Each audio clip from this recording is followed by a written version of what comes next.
মমতা ব্যানার্জি জিন্দাবাদ, তৃণমূল কংগ্রেস জিন্দাবাদ। মমতা ব্যানার্জি জিন্দাবাদ, তৃণমূল কংগ্রেস জিন্দাবাদ বলতে বলতে জেল থেকে বেরোলেন বিধায়ক জীবন কৃষ্ণ সাহা। গত বছর 17 এপ্রিল মুর্শিদাবাদের বড়ুয়া বিধানসভা কেন্দ্রের বিধায়ক জীবন কৃষ্ণ সাহাকে নিজের বাড়ি থেকে সিবিআই গ্রেফতার করে নিয়োগ দুর্নীতি মামলায়। টানা 1 বছর 27 দিনের মাথায় সুপ্রিম কোর্টের নির্দেশ অনুসারে শর্ত সাপেক্ষে জামিন পান জীবন কৃষ্ণ সাহা। গতকাল সুপ্রিম কোর্টের 5 নম্বর কোর্টের ডিভিশন বেঞ্চের পক্ষ থেকে জীবন বাবুকে শর্ত সাপেক্ষে জামিন দেন। আজ জীবন কৃষ্ণ সাহা কলকাতার জেল থেকে বেরোলেন মমতা ব্যানার্জি জিন্দাবাদ, তৃণমূল কংগ্রেস জিন্দাবাদ বলতে বলতে। গত বছর জীবন কৃষ্ণ সাহার বাড়িতে সিবিআই তল্লাশি করতে গেলে তার 2টি মোবাইল ফোন সিবিআইয়ের কাছ থেকে ছিনিয়ে বাড়ির পিছনের পুকুরে ফেলে দেয় নিজেই। এরপর টানা 3 দিন পুকুর থেকে মোবাইল ফোন উদ্ধারের চেষ্টা চালায় সিবিআই। জীবন কৃষ্ণ সাহাকে জেরা করে পরবর্তীকালে মোবাইল 2টি উদ্ধার হয় পানা পুকুর থেকে। এরপর 17 এপ্রিল জীবন কৃষ্ণ সাহাকে গ্রেফতার করা হয়।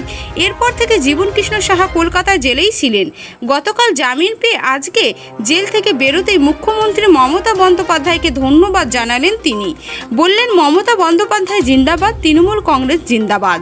বড়ুয়া বিধানসভাবাসী তথা 67 নম্বর বড়ুয়া বিধানসভার অন্তর্গত আমরা বসবাস করি। আমরা সত্যি খুব আনন্দিত।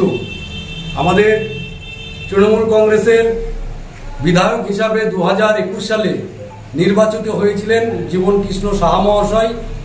উনি রাজনৈতিক শিকার হয়ে উনি আজকে 13 মাস নিজের ভূমি, মাটি, ঘর ছেড়ে সিবিআইয়ের কেসে অ্যারেস্ট হয়েছিলেন।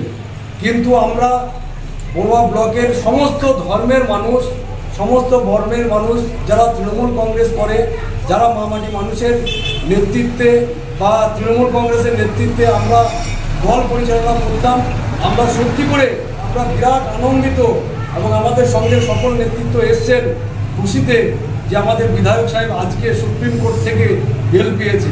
আমরা সত্যি খুব গর্ববোধ করছি এবং আমরা আগামী দিন বিধায়ক সাহেবের নেতৃত্বে এই বড়ুয়া বিধানসভায় আমরা তৃণমূল কংগ্রেস দলটাকে আরও হৃষ্টপুষ্ট বলিষ্ঠ করব এই বিধায়ক সাহেবকে সামনে রেখে।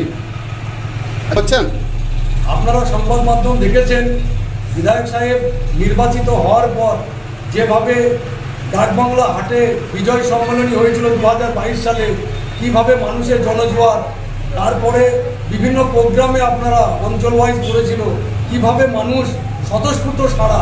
এখানে হিন্দু মুসলমানের কোনো বিভেদ ছিল না, এখানে কোনো রাজনৈতিক কোনো মানুষ বঞ্চিত ছিল না।